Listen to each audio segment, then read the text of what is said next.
Hello? Tingnan nyo, ang lalaki rin pala ng building dito sa Nihonbashi, mga kanayon.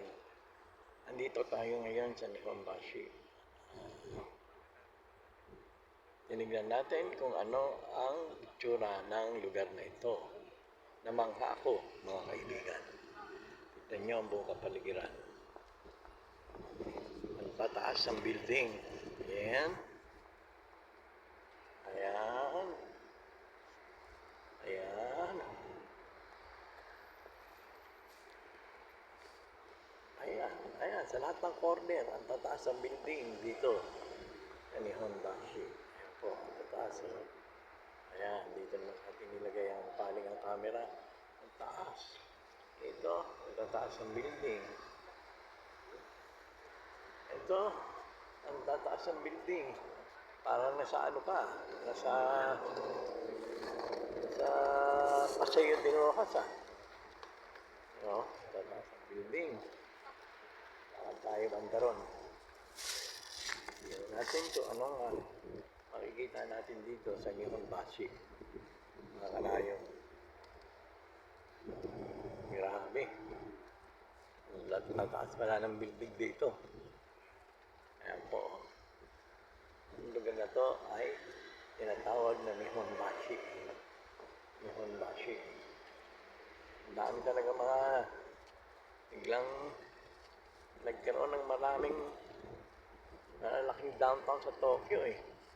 Nung araw, nung mga 1986-87, ang ano pa lang, ang malalaking syudad eh, ang Ginza at Roppongi.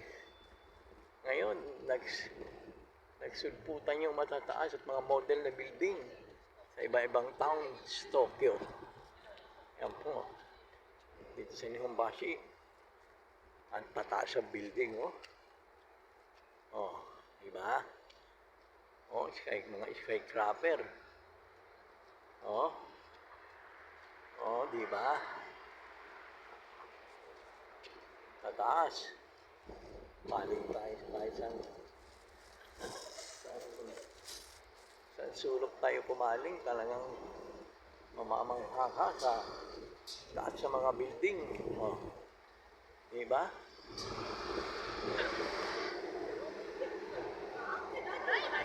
Ikot ko kayo dito sa Nihonbashi.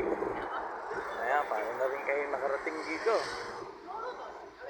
Kaya yung punta natin dito sa Japan, isasama ko kayo.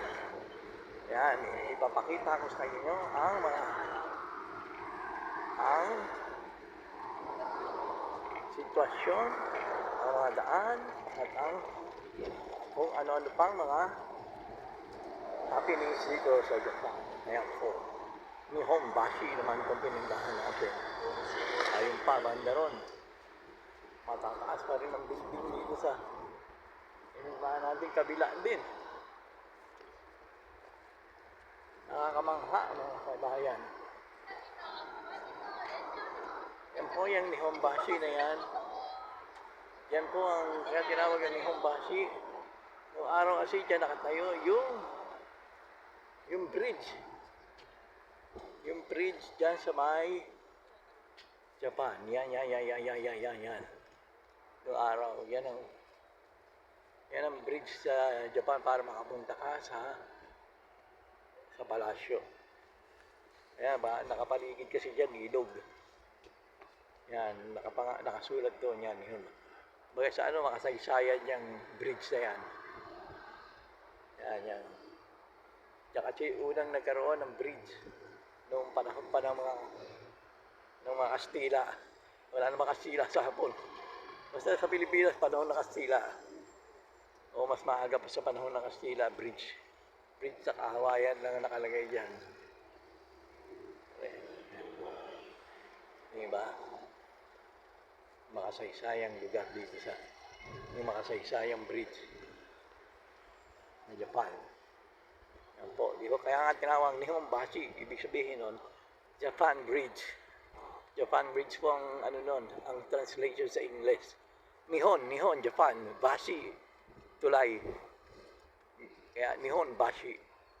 Yan po, sana Sana, sige, samahan niyo ako rito. Lakad-lakad tayo. Na yun, no? Para na rin kayo pumunta ng Japan. Di ba? Kaya nga, pinipicturean ko para kasama ko na rin kayo pumunta rito sa Japan. Yan po, lakad naman tayo dito. Di ba? Kaya nga lang ngayon medyo hindi matao. Kasi linggo. Linggo ngayon. Ano po mga kaibigan? Ito ang Nihon Bashi.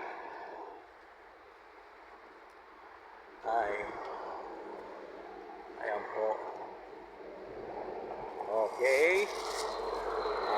Sana nasiyahan kayo sa pagsama sa akin, ha? Okay.